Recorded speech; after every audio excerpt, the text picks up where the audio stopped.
90 centimeters of hammered carbon steel, suspended over a roaring orange flame. Feeding 30 guests from a single pan requires architectural precision. Authentic Valencian paella is traditionally built on rabbit, chicken, and snails. But how do you engineer that exact depth of flavor, the perfect gelatinous bite, and the legendary caramelized crust when your 30 guests are strictly vegetarian? You strip the dish down to its botanical foundation. The soul of any paella is the liquid, and without animal collagen, we must build a fierce vegetable stock. Start with a massive pot. Add 12 liters or 3.1 gallons of cold water. Add 2 kilograms or 4.4 pounds of dried shiitake mushrooms and 1 kilogram or 2.2 pounds of deeply oven-roasted onions. Bring this to a bare simmer at 95 degrees Celsius or 203 degrees Fahrenheit and hold it there for exactly 90 minutes. Do not let it boil vigorously or the stock will turn bitter. Now we move to the 90-centimeter pan. Pour in 500 milliliters or 2.1 cups of extra virgin olive oil.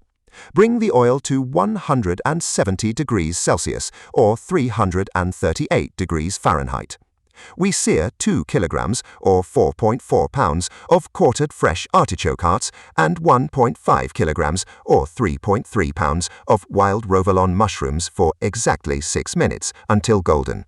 Push them to the pan's outer edges. In the center, add 1 kilogram or 2.2 pounds of freshly grated tomato and 30 grams or 1 ounce of smoked paprika. The rice must be the Bomba variety. It absorbs 3 times its volume in liquid. First, toast 4 grams or 0.14 ounces of premium saffron threads in a dry pan at 70 degrees Celsius or 158 degrees Fahrenheit for 2 minutes. Crush the threads and add them to the sofrito. Now pour in 3 kilograms or 6.6 pounds of Bomba rice. Sauté the dry rice in the tomato oil for 3 minutes at 160 degrees Celsius or 320 degrees Fahrenheit, coating every grain. Finally, pour in 10 liters or 2.6 gallons of our boiling hot mushroom broth. This is where discipline is required. Bring the entire pan to a violent rolling boil at 100 degrees Celsius or 212 degrees Fahrenheit for exactly 10 minutes. Do not touch or stir the rice. Stirring releases starch and ruins the texture.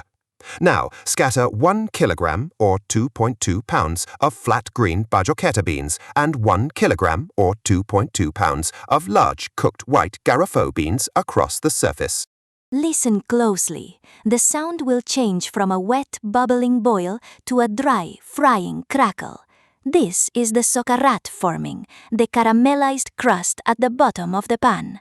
To achieve this across a 90-centimeter surface, you must crank the heat to 190 degrees Celsius or 375 degrees Fahrenheit for precisely 90 seconds.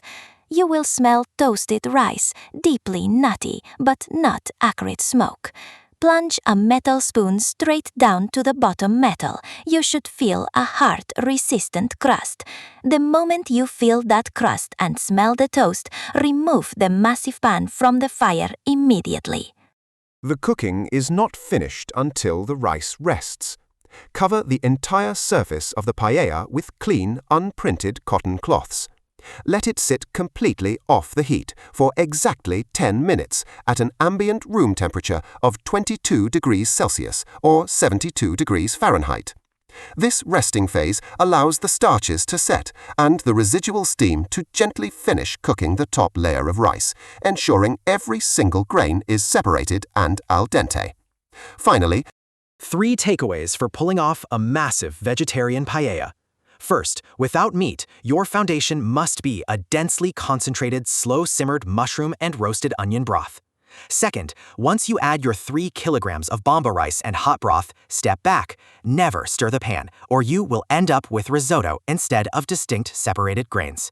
Third, trust your ears to catch the shift from a wet boil to a dry crackle, letting the high heat forge that 90-second socarrat crust.